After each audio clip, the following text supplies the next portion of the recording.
गांधी के इस प्रिय भजन के बारे में बहुत सारे सवाल मन में पैदा होते हैं।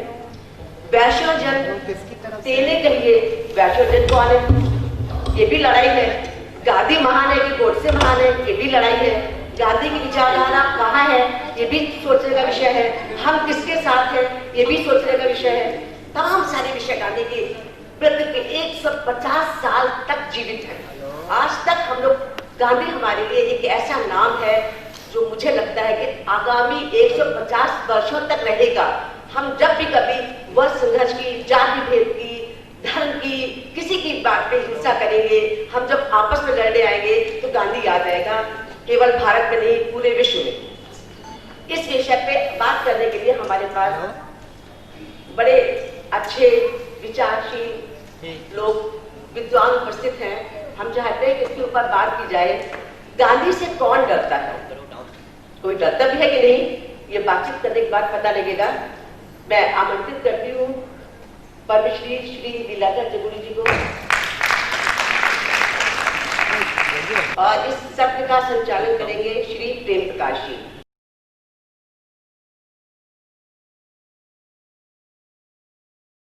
नमस्कार। सबसे पहले तो आयोजकों के प्रति हम अपना आभार व्यक्त करते हैं, खासकर डॉक्टर ज्योत्सना मिश्रा जी का।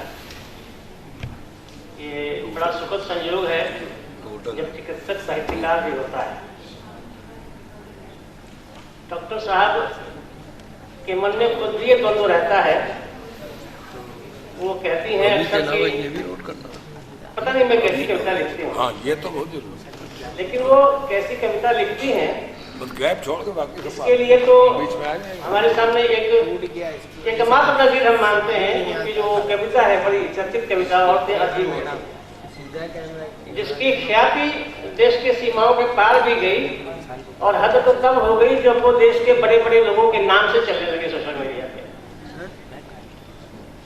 तो डॉक्टर साहब के प्रति हम सबका आभार। और अब आते हैं विषय पे, गांधी से कौन डरता है। मैं याद है इस विषय पर, इस शीर्षक से ही प्रख्यात साहित्यकार हरिशंकर परसाई ने एक आर्टिकल लिखा था बहुत पहले। ये सवाल बड़ा मौजूद है। गांधी का व्यक्तित्व हालांकि इतना विशाल है, उसके इतने आयाम है कि उस पर जब चर्चा करेंगे तो बहुत लंबी होगी, बहुत बड़ा विषय है। लेकिन सवाल है कि गांधी से डरता कौन है। जब हम केवल एक पक्ष को पकड़ते हैं, इतिहास में जाते हैं, तो समझ में ये आता है गांधी अपने जीवन में साम्राज्यवादी सत्ता से लड़े। उनका जो राजनीतिक संघर्ष रहा है एक पक्ष उनके जीवन का, प्रकट रूप में उनकी लड़ाई साम्राज्यवादी सत्ता से थी। ये लाइट गुलाल वाली बंद हो जाए तो कुछ बाद में भी हम देखते हैं आजादी के पहले के दौर में भी, जब आजादी की ललछौली दिखने लगी थी तब से और आज तक सत्ता डरती है गांधी से, चाहे वो कोई भी सत्ता हो। दो तरह के लोग थे।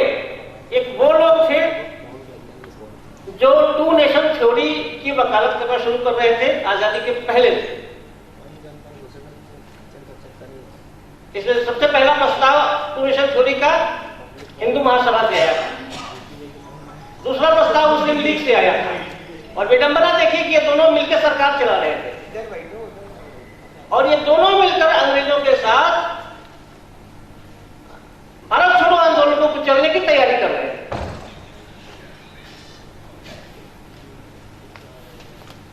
जब आजादी की उम्मीद जगने लगी थी तब वो दूसरे लोग थे जो गांधी के साथ थे, उन्होंने भी गांधी को कम नहीं मारा।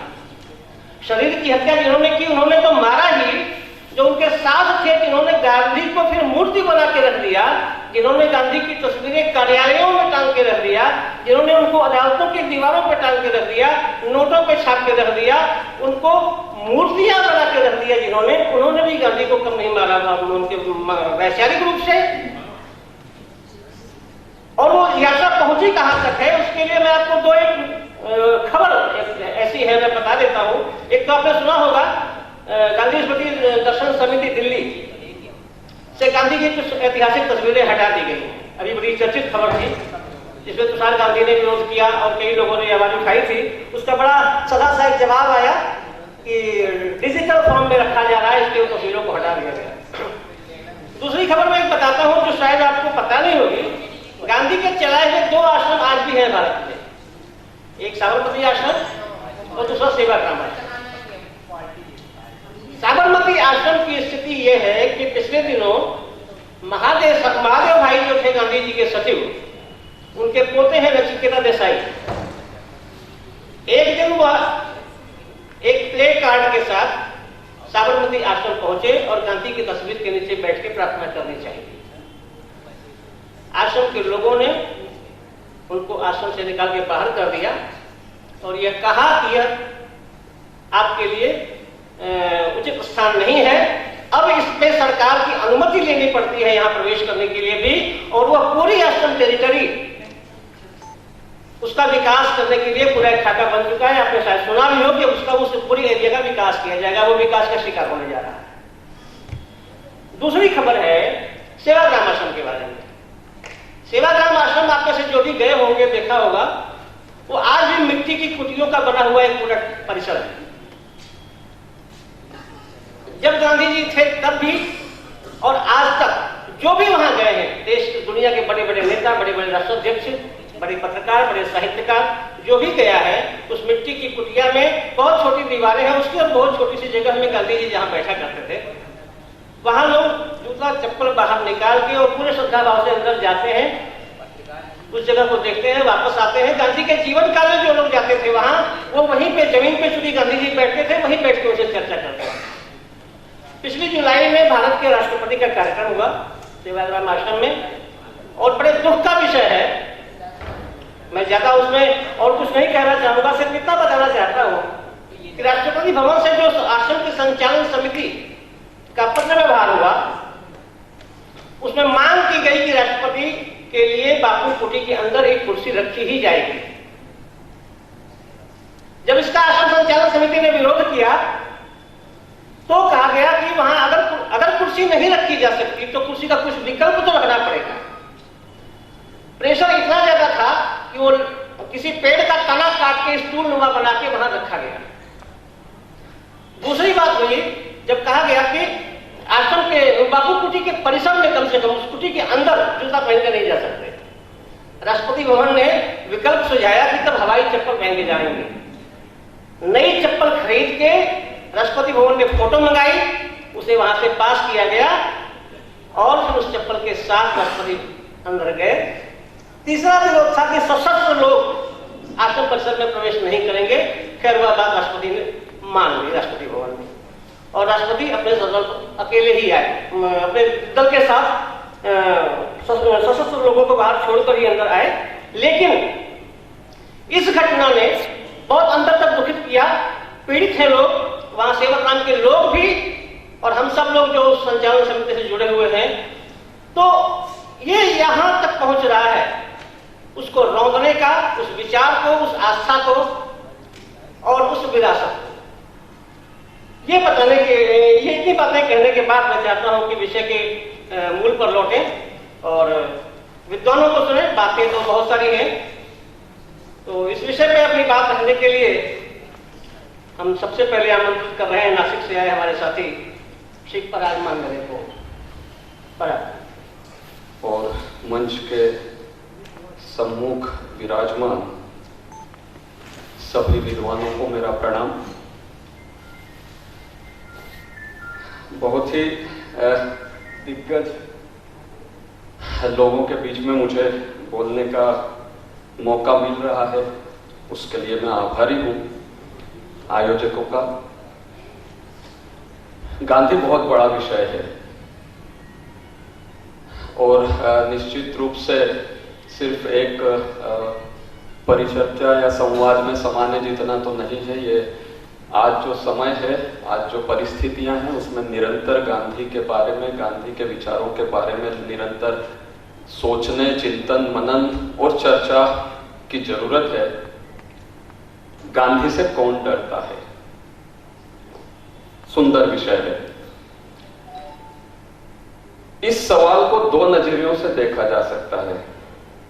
पहला नजरिया कि जिस देश में मजबूरी का नाम महात्मा गांधी कर दिया गया हो, जिस देश में कोई भी मुंह उठाए खड़ा होता है और गांधी पर अलग अलग आरोप जड़ देता है, और जिस देश में गांधी को गालियां देने वाला हमेशा से मुखर होता है और उनका समर्थन करने वाले ज्यादातर मौन रहते हों, वहां दरअसल गांधी से डरता कौन है? शायद कोई भी नहीं। लेकिन इसके ठीक विपरीत हम देखते हैं कि गांधी की हत्या के 72 साल बाद भी झूठ की बुनियाद पर गढ़े गए आरोपों की सहायता से इस देश के जनमानस से उन्हें समाप्त करने की कोशिशें जारी हैं। यह इस बात की स्पष्ट चुगली करता है कि एक वर्ग है जो अब भी गांधी से बहुत डरता है। इस वर्ग का दुर्भाग्य यह है कि गांधी के भौतिक शरीर की हत्या के 72 साल बाद भी आज तक गांधी मरा नहीं। यही वजह है कि यह वर्ग अब भी अपनी कोशिशों में लगा हुआ है। कौन है ये लोग जो गांधी से इस कदर डरते हैं? मजे की बात यह है कि गांधी और डर ये दो पूरी तरह से विरुद्धार्थी शब्द हैं।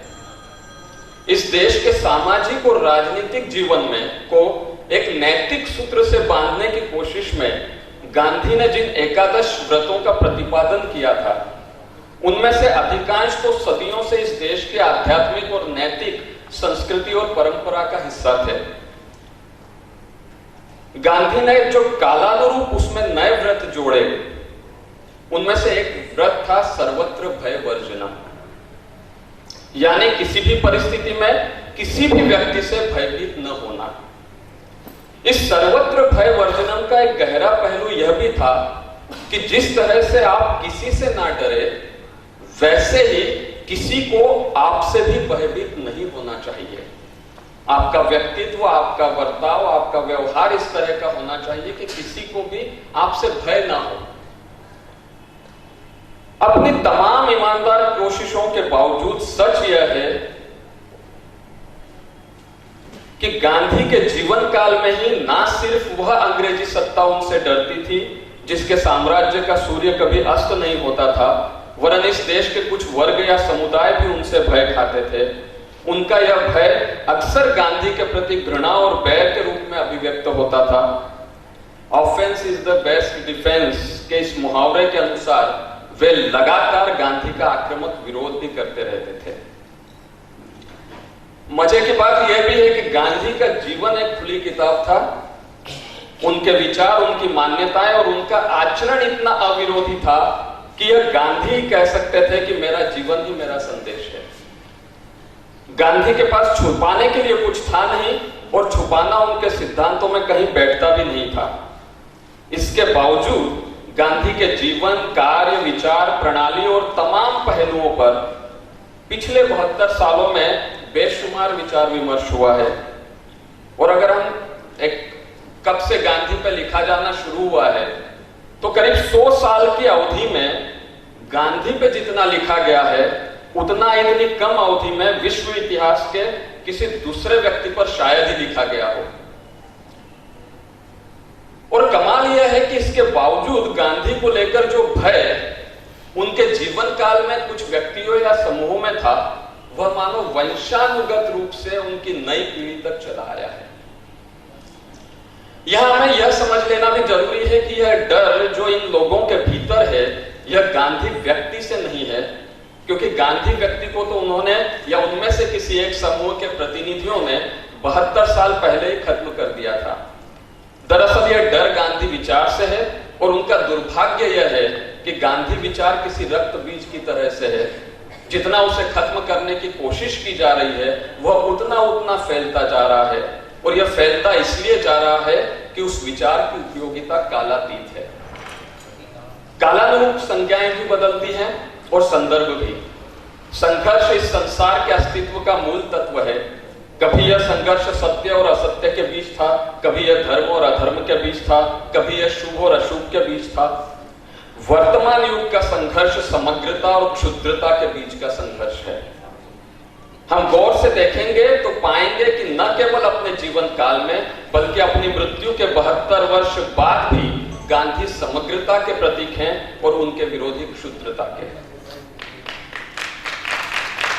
आप गौर कीजिए कि कौन कौन खड़ा था गांधी के जीवन काल में उनके खिलाफ और किसका प्रतिनिधित्व कर रहा था वहां आपको कोई विशिष्ट धर्म दिखेगा, वहां आपको कोई विशिष्ट जाति दिखेगी, वहां आपको कोई विशिष्ट समुदाय या समूह दिखेगा, या फिर वहां आपको कोई विशिष्ट विचारधारा दिखेगी। इन सब के बरक्स आप गांधी को देखिए, गांधी विचार को देखिए। गांधी के पास क्षुद्रता नहीं है, सीमितता नहीं है, व्यापकता है। न वे किसी विशिष्ट धर्म के हित की सोचते हैं, ना किसी विशिष्ट जाति के हित की बात करते हैं, ना किसी विशिष्ट विचारधारा से बनते हैं, और यहां तक कि भारत की स्वतंत्रता के लिए प्रयत्न और संघर्ष करते हुए भी वे केवल देश से ना बनकर वैश्विक हित का विचार करते हैं। उनके विचारों की व्यापकता में इस पृथ्वी के सभी मनुष्य ही नहीं शामिल हैं, वरन सभी सजीवों और निर्जीवों के साथ संपूर्ण सृष्टि भी शामिल है। समग्रता और क्षुद्रता से इतर यदि किसी संज्ञा से हमें गांधी और उनके विरोधियों का संघर्ष समझना हो, तो हम कह सकते हैं कि यह लड़ाई दरअसल हड़बड़ी और धैर्य के बीच की लड़ाई है। जब आप संपूर्ण सृष्टि के हित का चिंतन करते हैं तो आप हड़बड़ी नहीं कर सकते। एक बीज को फलदार पेड़ में रूपांतरित करने के लिए धरती को अपार धैर्य रखना होता है। गांधी नष्ट करने और रूपांतरित करने के बीच के भेद को जानते हैं। गांधी जानते हैं कि किसी भी तरह की उत्क्रांति क्षणार्ध में नहीं होती, उसमें सदियां लगती हैं। गांधी जानते हैं कि किसी बीज को पेड़ बनने में दिया गया 5-10 साल का समय अगले 100 सालों तक उसके फलदायी होने और इस अवधि में और असंख्य बीज निर्माण करने का आधार बनता है। गांधी के भीतर किसी बीज को फोड़कर खा जाने की जल्दबाजी नहीं है, उसे जमीन में बोकर उसे फलदार वृक्ष में रूपांतरित करने का धैर्य है। इसके अलावा गांधी और उन्हें अपना शत्रु मानने वालों के बीच का संघर्ष दूरदृष्टि और लघु दृष्टि के बीच का संघर्ष भी है। जिस पेड़ की जड़ें जितनी गहरी होती है वह उतना ऊंचा उठता है। गांधी ने इस देश की सभ्यता और संस्कृति की गहराइयों में जाकर चिंतन किया, इसलिए अपने समय से बहुत आगे तक देख पाने की दृष्टि उनके भीतर विकसित हुई। कई बार तात्कालिक लाभ दीर्घकालीन स्थायी हानि का आधार तैयार करते हैं। गांधी के पास उस दीर्घकालीन स्थायी हानि को देख पाने की दृष्टि थी, इसलिए तात्कालिक लाभ चाहने वालों से उनका टकराव अवश्यम भावी था। एक हिट बॉलीवुड फिल्म का चर्चित संवाद है, आप सबने बहुत सुना होगा कि थप्पड़ से डर नहीं लगता साहब, प्यार से डर लगता है। जो लोग गांधी से डरते हैं वे दरअसल उनके प्रेम से डरते हैं। वो बड़ा संक्रामक प्रेम है गांधी का, वह प्रेम जो उनकी सत्य और अहिंसा की सघन साधना के परिणाम स्वरूप उनके व्यक्तित्व का अभिन्न अंग हो गया था। गांधी और उनसे डरने वालों के बीच का सबसे बड़ा संघर्ष दरअसल प्रेम और घृणा के बीच का संघर्ष है। गांधी किसी से घृणा नहीं करते, गांधी किसी से घृणा करना भी नहीं सिखाते, जबकि उन्हें शत्रु मानने वालों की पूरी आइडियोलॉजी घृणा और बैर पर आधारित है। गांधी का मार्ग और ईमानदारी से उस पर चलने से हासिल होने वाली सफलता उनके विरोधियों की घृणा आधारित विचारधाराओं को पूरी तरह से खारिज कर देती है। घृणा और बैर के घने अंधेरे में रहने वाले और उससे ही प्राणवायु पाने वालों का अस्तित्व गांधी के प्रेम की प्रतिष्ठापना होने पर बच नहीं सकता। उनके और उनकी विचारधारा की सफलता के बीच हमेशा गांधी आ खड़ा होता है। ऐसे में उनका गांधी से डरना लाजमी है। अगर हम सीधा सवाल करें कि आज कौन डरता है गांधी से, तो कई जवाब उभर कर आ सकते हैं। जिनके लिए राष्ट्र का अर्थ सिर्फ जमीन का टुकड़ा होता है और जिनका राष्ट्रवाद सिर्फ धार्मिक प्रतीकों तक सीमित होता है, वो डरते हैं गांधी से।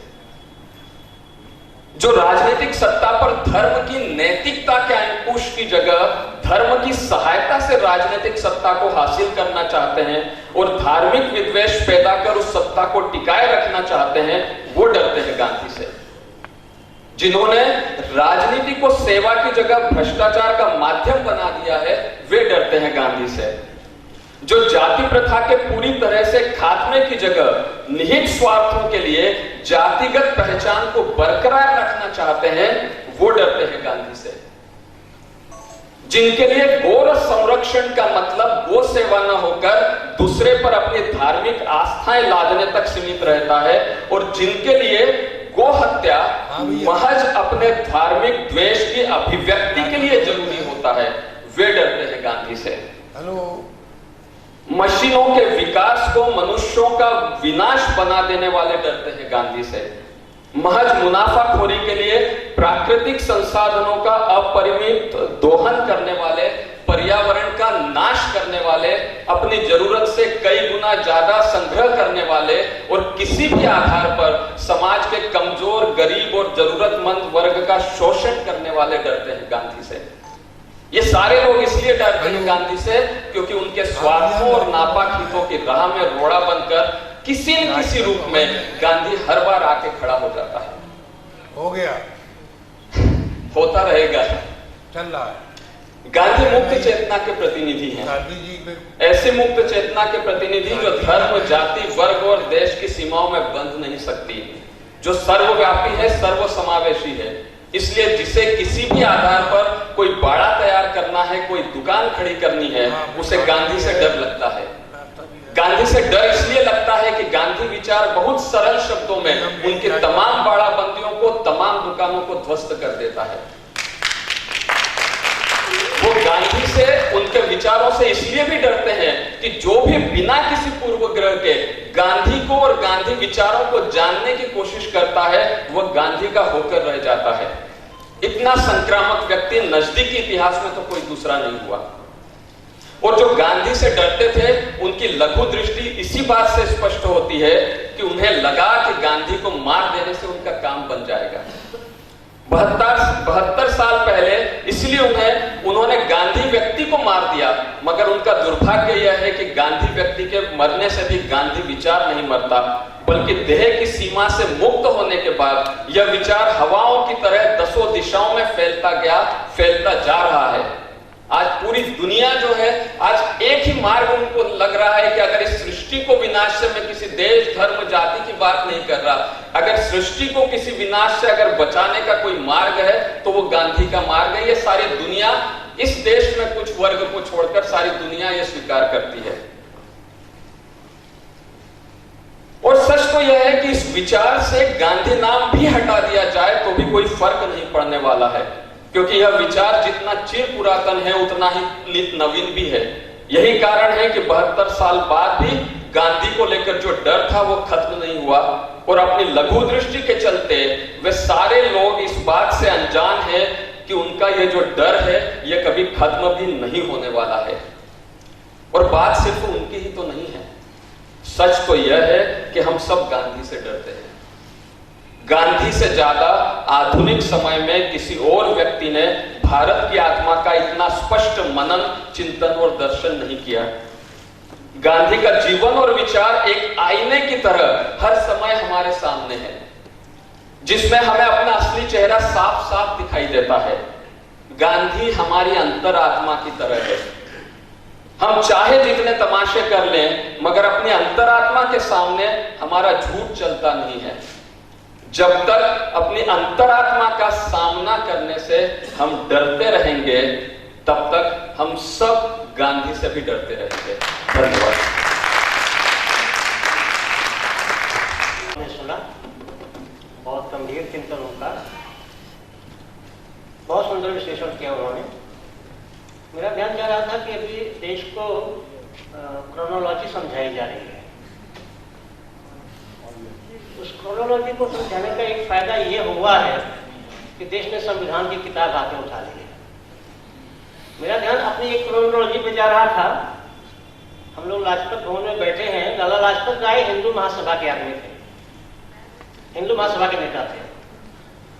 उनपे प्राणघातक लाठी चलवाई थी सैंडर्स ने। सैंडर्स को किसने मारा था? भगत सिंह ने। और भगत सिंह कौन थे? कम्युनिस्ट थे। आज क्या स्थिति है कि बहुसंख्यक राष्ट्रवाद के धारा के समर्थकों ने, विचारकों ने, झंडा बरदारों ने लोगों को, विरोधियों को दुश्मन की तरह पेश करना शुरू कर दिया है। ये बहुसंख्यक राष्ट्रवाद पाश्चात्य की देन है और एक गांधी का राष्ट्रवाद है जो वेदों के मूल से निकलता है। इस बारे में मैंने केवल ध्यान आकर्षित किया। अब अगले विद्वान वक्ता को मैं आह्वान कर रहा हूं, श्री ये बातचीत को एक वैचारिक आधार दिया है और अपनी बात अंतरात्मा पर खत्म की है। मैं वहीं से बात शुरू करूंगा, लेकिन उसके पहले तो छोटी बात। एक तो गांधी के असहयोग आंदोलन के 100 साल जन्मशती वर्ष है, यानी गांधी से डरने का 100 साल पहले एक सिलसिला शुरू हुआ था। गांधी ने 1 अगस्त 1920 को असहयोग आंदोलन शुरू किया देश में। पहला वो प्रतिरोध का पहला आंदोलन था। एक तो ये उसका जन्मशती वर्ष है। दूसरा, जैनेन ने अपने संस्मरण में एक जगह ये बात कही है कि जब मैं गांधी से मिलने गया तो गांधी ने पूछा क्या हुआ, बहुत दिन बाद आए, क्यों नहीं आए? तो जैनेन ने लिखा है कि मैंने कहा डर लगता था। तो गांधी ने पूछा क्या सचमुच डर लगता था? जैनेन ने कहा हाँ। तो गांधी ने कहा इसीलिए तो मैं बचा हुआ। तो आगे जैनेन ने लिखा कि मैं भौचक्का रह गया, गांधी क्या कह रहे हैं। यानी गांधी ये जानते थे कि लोग उनसे डरते हैं और गांधी ये कहते थे कि इसीलिए मैं बचा हुआ हूं। अंतरात्मा की बात पराग जी ने कही, बहुत वैचारिक स्तर एक बातचीत को दिया है। जो पराग जी ने कहा उसको एक लेखक किस तरह कह रहा है आप ध्यान से सुनिए। 4 पंक्तियां हैं। इत्तेफाक से मैं 2 दिन पहले एक उपन्यास पढ़ रहा था, वो मैं बाद में बताऊंगा किसकी हैं, लेकिन आप पहले पंक्तियां ध्यान से सुनिए। सिर्फ 4 पंक्तियां हैं। इतिहास में सबसे बड़े अपराधी नीरो और फाउस्ट जैसे लोग नहीं, बल्कि गांधी और टॉलस्टॉय जैसे हैं। गांधी की आत्मा की आवाज ने भारत की आजादी रोकने का काम अंग्रेजों की बंदूकों से ज्यादा किया है। किसी का अपने को चांदी के 30 सिक्कों के लिए बेच देना एक ईमानदार लेन देन है, लेकिन किसी का खुद को अपनी अंतरात्मा को बेच देना मनुष्य जाति को त्याग देना है। फिर सुनिए, किसी का अपने को चांदी के 30 सिक्कों के लिए बेच देना एक ईमानदार लेन देन है, लेकिन किसी का खुद को अपनी अंतरात्मा को बेच देना मनुष्य जाति को त्याग देना है। खुद को अपनी अंतरात्मा को बेच देना क्या है? और इसी के लिए गांधी और टॉलस्टॉय सबसे बड़े अपराधी हैं। ये पंक्तियां हैं डार्कनेस एट मून, एक उपन्यास है आर्थर कोइसलर का, 1940 में लिखा हुआ। और जो पात्र ये बात कह रहा है वो मनुष्य विरोधी व्यक्ति है। जो पराग जी ने सारी बातें उठाई कि गांधी से कौन डरता है, वो उसके पक्ष का आदमी है, प्रतिपक्ष का, जो मानता है सत्ता सब कुछ है, राज्य सब कुछ है, मनुष्य कुछ नहीं होता, ये वो बात कह रहा है। तो वो जब मानता है कि कोई आदर्श की बात करता है, कोई मनुष्य के समर्थन की बात करता है, कोई नैतिकता की बात करता है, तो वो मनुष्य जाति का विरोधी है। ये विचारधारा है जो उसको मानता है। खुद को अपनी अंतरात्मा को बेच देना खराब चीज है, और खुद को चांदी के 30 सिक्कों के लिए बेच देना एक ईमानदार लेन देन है। ये ठीक है, ये मैकियावेली और नीत्शे जैसे लोगों की एक थ्योरी है। बल्कि उस उपन्यास में मैकियावेली को कोट भी किया है कि अगर तुम तानाशाह होना चाहते हो तो ब्रूटस की हत्या कर दो, अगर लोकतंत्र लाना चाहते हो तो ब्रूटस की संतानों की हत्या कर दो, अगर तुमने ये नहीं किया तो तुम्हारा राज्य ज्यादा देर नहीं चलेगा। खुद को अपनी अंतरात्मा को बेच देना जो गांधी ने किया, टॉलस्टॉय ने किया, यानी अपनी अंतरात्मा के आगे किसी की बात न सुनना, खुद को अपनी अंतरात्मा को बेच देना। खुद को अपनी अंतरात्मा को किन्होंने बेचा है, वो कौन लोग हैं, कितनों को हम जानते हैं? सबसे पहला व्यक्ति जो हम जानते हैं जिसने खुद को अपनी अंतरात्मा को बेचा और अपने मुकदमे में ये बात कही 2500 साल पहले सुकरात की, जब उससे कहा कि हम तुम्हें छोड़ देंगे, तुम अपनी बातें वापस ले लो, तो उसने कहा नहीं, मैं वापस नहीं लूंगा, मुझे अपने अंदर से आवाजें सुनाई पड़ती हैं और मैं नहीं वापस लूंगा। तो मेरी अंतरात्मा की आवाज है और उसको फांसी की सजा हुई, सॉरी उसको मौत की सजा हुई है, उसको जहर पीना पड़ा। वो एक लोकतंत्र ने यह काम किया था और 500 जज थे जिन्होंने उसको कहा। अंतरात्मा को खुद को, अपनी अंतरात्मा को बेचा, गौतम बुद्ध ने बेचा, ईसा ने बेचा, सरमद ने बेचा, बहुत से लोगों ने बेचा, लोरका ने बेचा, बेंजामिन मोलाइस ने बेचा, ब्रूटस ने बेचा।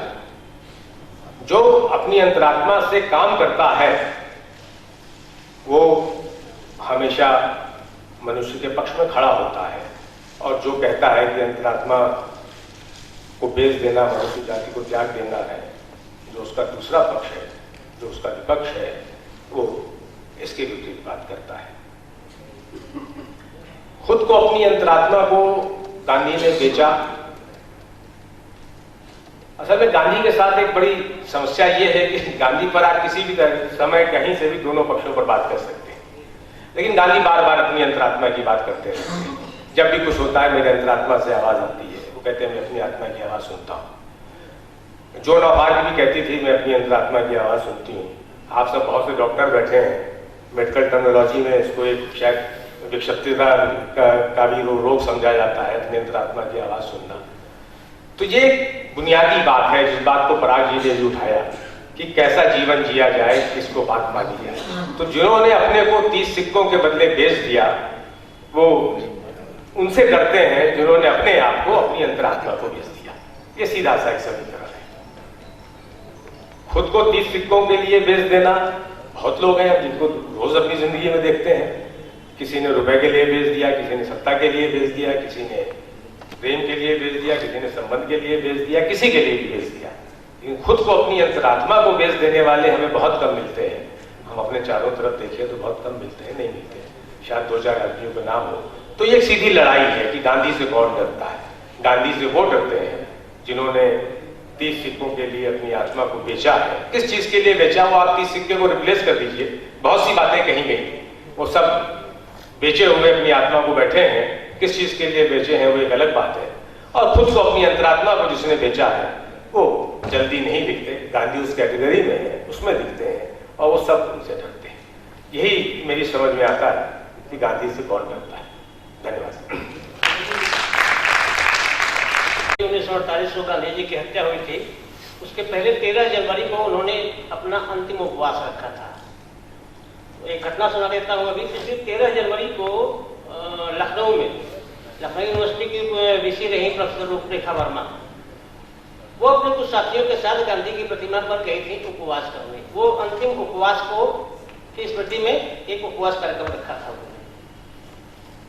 कार्यक्रम स्थल पर पहुंचने से पहले ही पुलिस ने उन लोगों को उठा लिया, और पुलिस के एक अधिकारी ने यह कहा कि गांधी की प्रतिमा के पास उपवास करने का क्या मतलब, उसने तो देश बांट दिया।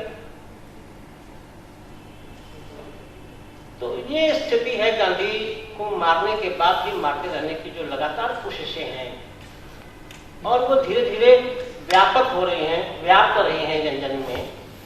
उसकी हमारे अगले वक्ता है वरिष्ठ साहित्यकार श्री विजय कुमार।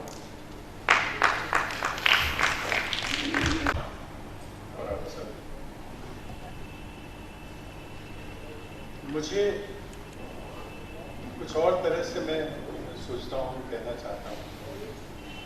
गांधी एक ऐसा व्यक्ति है जिसके ट्रांसफॉर्मेशन को हम एक सामान्य मनुष्य से एक दृष्टा की तरह देख सकते हैं। अगर उन्हें दक्षिण अफ्रीका में जाने के और लौटने के दौर से देखा जाए तो मुझे लगता है कि गांधी प्रारंभ में एक सामान्य मनुष्य जैसे हैं। वो अपने संघर्षों से सामना करते हुए सीखते हैं और अपने को बदलते चलते हैं। बहुत बार मुझे लगता है कि उनकी जिदें, और मैं पॉजिटिव ढंग से देखना चाहता हूं कि मैं इसमें किसी का दोष, उनका विरोध करने वालों का दोष नहीं है, क्योंकि मुझे लगता है कि अगर मैं आज गांधी को फॉलो करना चाहूँ या उनकी तरह होना चाहूँ, चीज़ों को उस तरह देखना चाहूँ, तो मेरे निजी स्वार्थ, मेरी उपलब्धियों के लिए जो मुझे शॉर्टकट चाहिए, उनके हर जगह वो आड़े आते हैं। उनकी तमाम जीवन की बातें वो हमारे आड़े आती हैं। तो हम सब उनकी पूजा करने में यकीन करते हैं। ये मैं या आप या अन्य सब जो सत्ता के गलियारों में हैं, चूंकि उन्होंने जो अपना एक ट्रांसफॉर्मेशन करके अपनी स्थिति बनाई, वो देश में ऐसी क्या है कि हम जब लोगों से मिलते हैं, उनको देखते हैं, उनसे बातें करते हैं, उस जीवन को देखते हैं। वो एक गुजराती परिवार के एक ऐसे वकील थे जिन्होंने एक सामान्य 2 लाइनों के बीच में चलने वाला जीवन भी तो शुरू किया था। वो जब वकालत से उस देश में जाते हैं, वहां दमन देखते हैं, तो उनके भीतर धीरे धीरे चीजों को देखना, उन सब से मिलना, उनके जितने भी भागीदार हैं उन दुखों के, उन तकलीफों के, उनसे मिलना और उनके बीच में जाना। गांधी एक ऐसा व्यक्ति है जो हर अंतिम व्यक्ति से मिलना चाहता है। उन्होंने अपने जीवन में हर साल 2-2.5 हजार किलोमीटर की यात्रा की। आदमी से ज्यादा उनको जगहें पहचानने लगी। वो इतना उस जगह को, उस व्यक्ति को, उस संस्कृति को, उस भाषा को, उनके टूटने के कारणों को, उनके जुड़ने के कारणों को वो लगातार उन्होंने देखा और अपने परिस्थितियों का सामना करने लायक बनाने के लिए एक संस्कृति जो भारत की है, जो हमारी वैदिक संस्कृति से बहुत सारी बातें आती हैं, हमने देखा कि गांधी ने तो हमारी पूरी परंपरा को एक तो खुद जी के उन्होंने सब चीज सबको बताई। मांडले जी ने ऐसी बातें सारी कह दी हैं जो उनके सिद्धांत रूप में उन्होंने अपनाई जीवन में। और मैं बहुत सारी चीजें लेके आया था कि जब गांधी से पूछा, एक तो उनके सारे प्रयोग खुद से शुरू होते थे, उनसे लोगों ने पूछा कई सवाल उनके बाद के समय में कि भाई वो आप इस सारे निराशा के दौर में आशावान कैसे रहते हैं। वो कहते हैं कि हम जानते हैं कि हमारे भारतीयों में अहिंसा में उनकी आस्था है।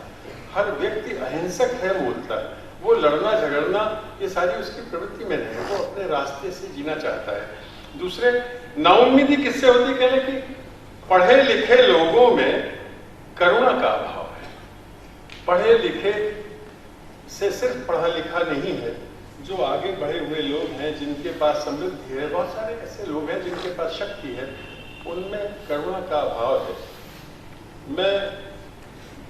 मुझे ये नहीं सूझ रहा है कि मैं क्या क्या कहूं और क्या उनके बारे में छोड़ूं, लेकिन मुझे लगता है कि गांधी जो है एक ऐसा विचार है, वो किसी का विरोध नहीं करते और मुझे नहीं लगता कि उनसे किसी का सीधा यूं ही विरोध है।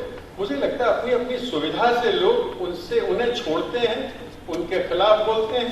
बहुत बार अपनी सत्ता कायम करने के लिए लोग उनका विरोध करते हैं। गांधी के नाम का उनके खिलाफ बोलते हुए वो अपने को स्थापित करना, उनको लगता है कि हम इससे स्थापित हो जाएंगे।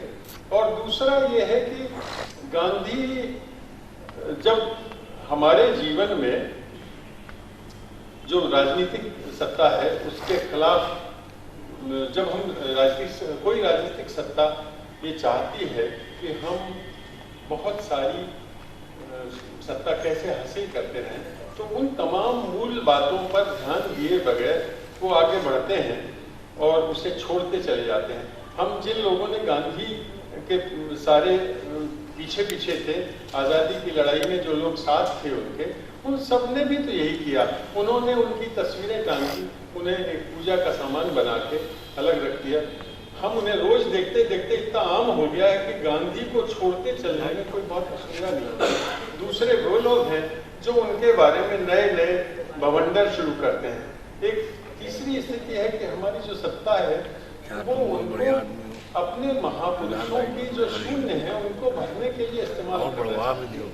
उन महापुरुष शून्य की जगह उनके एक स्ट्रेटेजिक तौर तरीके से, कुटिल ढंग से उनके अंशों का इस्तेमाल करके उनके मूल को छोड़ने की प्रवृत्ति चली जा रही है। लेकिन मुझे लगता है कि गांधी से ये दुनिया नहीं, ये देश नहीं, यहाँ के लोग नहीं, यहाँ की कुछ सत्ता, इस बीच की जो सत्ता है उसमें बहुत विशेष विरोध देखने को मिलता है। बहुत बार गोडसे को लेके, उनकी हत्या को लेके तमाम रिहर्सल्स की सी स्थिति आती है और सत्ताएं कुछ कर नहीं पाती, चुप बैठी रहती हैं।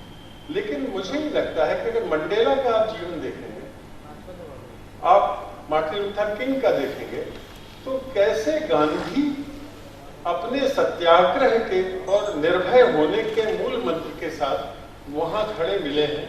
हमारे सामने एक वो लड़की जो जर्मनी की है, जिसने पर्यावरण के खिलाफ एक आंदोलन सा छेड़ दिया, एक नासमझ सी लड़की लगने वाली, वो गांधी के तौर तरीके से असहयोग बिना भय, गांधी नेहरू कहते हैं कि उनका सबसे बड़ा अवदान जो है वो निडर करना है इस देश के नागरिक को। वो निडर करके अकेले हमें नहीं शिक्षा दे गए, वो आप देखिए वहां क्या हो रहा है। हमारे देश में जो अभी तमाम आंदोलनों की दुनिया चली, उसमें कैसे लोग आके बैठ गए, वो कौन सा तौर तरीका है? वो हारा हुआ तरीका प्रदर्शनों का, उग्र प्रदर्शनों का, और ये अभी जो प्रदर्शनों की श्रृंखला है, वो कैसे लोग बाग सभी ने एक अवज्ञा का, एक सत्याग्रह का मार्ग चुन के लोग बैठे हुए हैं और आंदोलन कर रहे हैं। मैं उस लड़की का जिसका जिक्र कर रहा था, उसने जाके राष्ट्राध्यक्षों उसके सामने पर्यावरण के वो प्रश्न उठाए जिनमें किसी की रुचि नहीं है, उसे उतना तरजीह न भी दी हो, लेकिन सबके कान खड़े हुए। मुझे लगता है कि गांधी में हर सत्ता को हिलाने की शक्ति इसलिए है कि उनके पास एक एक रेशा समझा है उन्होंने जीवन को। जीवन के हर बिंदु पर उनकी एक राय है, भाषा पर एक राय है, संस्कृति पर राय है। हमारी राजभाषा को लेके, उनका जातियों संप्रदायों को लेके उनका विचार स्पष्ट है। हम जब जब देखते हैं कि हमें सुविधाजनक नहीं लगता, तो हम उनके विरुद्ध खड़े हो जाते हैं। गांधी का विरोधी वही है जो हमारे समाज के मूल विषयों को अलग करना चाहता है, उनके प्रति ईमानदारी से व्यवहार नहीं करना चाहता है, खासतौर से राजनीतिक सत्ता है। अगर आप आर्थिक सत्ता को भी देखेंगे, हम जिन समूहों में जहां भी हम शक्ति वाले हैं, वहां जब देखेंगे तो हमें लगता है कि हमें जहां सूट नहीं करते गांधी, वहां हम उन्हें धीरे से एक किनारे कर देते हैं। ये एक किनारे करना उनकी उपेक्षा करना नहीं है, एक तरह से उसे करना ही है। हम अपने घर में भगत सिंह नहीं बनाना चाहते हैं, हम अपनी उपयोग के लिए जो सामान बनाना चाहते हैं, हम जो सत्ताएं हासिल करना चाहते हैं, उसमें हमें गांधी जहां काम के नहीं लगते, उस समय तात्कालिक रूप से हमें ग्रैब करने में मदद करती है जो बात वो लागू करते हैं और गांधी को छोड़ के चले जाते हैं। पर मुझे ये लगता है, मैं विरोध की जो स्थिति है, सविनय अवज्ञा की स्थिति है, निर्भय होने की स्थिति है, और ग्रामीण अर्थव्यवस्था का जो कंसेप्ट था, हम आज देख रहे हैं हमारी अर्थव्यवस्था की कैसी दुर्दशा है। उस अर्थव्यवस्था में जो उनका विचार था, हम एक दूसरे के लिए वहां के जीवन में कैसे काम करें, और चरखा उसका एक प्रतीक था। और ऐसे तमाम प्रतीक हैं जो उनके माध्यम से आज हम अपनी इकोनॉमी में मदद ले सकते हैं। हालांकि ग्लोबल इकोनॉमी के तमाम फंडे बताए जाते हैं, पर मुझे लगता है कि गांधी को हमने जहां जहां छोड़ा है, वो हमने अपने उपलब्धियों के, तथाकथित निहित उपलब्धियों के शॉर्टकट के लिए छोड़ा है, और वो हमें सूट करती है इसलिए छोड़ते हैं। लेकिन जब जब वहाँ विद्रोह होता है, अभी कल गांव में विद्रोह होगा, तो लोग खड़े हो जाएंगे, नहीं डरेंगे, आके आंदोलित होंगे। आप देखिए कि हमारे देश में जो आज़ादी के बाद भी जो आंदोलन चले, ट्रेड यूनियन मूवमेंट्स, हालांकि उससे कुछ नुकसान हुआ क्योंकि वो असंतुलित हुए, पर मैंने देखा कि उनके अधिकारों का, उनके घंटों का काम के, उनके पगार का, उनकी परमानेंसी का, उस तमाम काम में उन आंदोलनों ने बड़ी भूमिका अदा की। और वो आंदोलन अक्सर उग्र नहीं थे, वो उस पैटर्न से कुछ डिगे भी हों तो उस गांधी के रास्ते पर थे। हम यहाँ इतनी ही बातें करने की स्थिति में हैं। मुझे लगता था मैं जो लिख के लाया था तो बोल नहीं पाया, मैं बोलता तो बहुत खराबी हो जाता, तो इसलिए मुझे मेरे मन में जो है गांधी को लेकर वो मैंने कहा और पढ़े।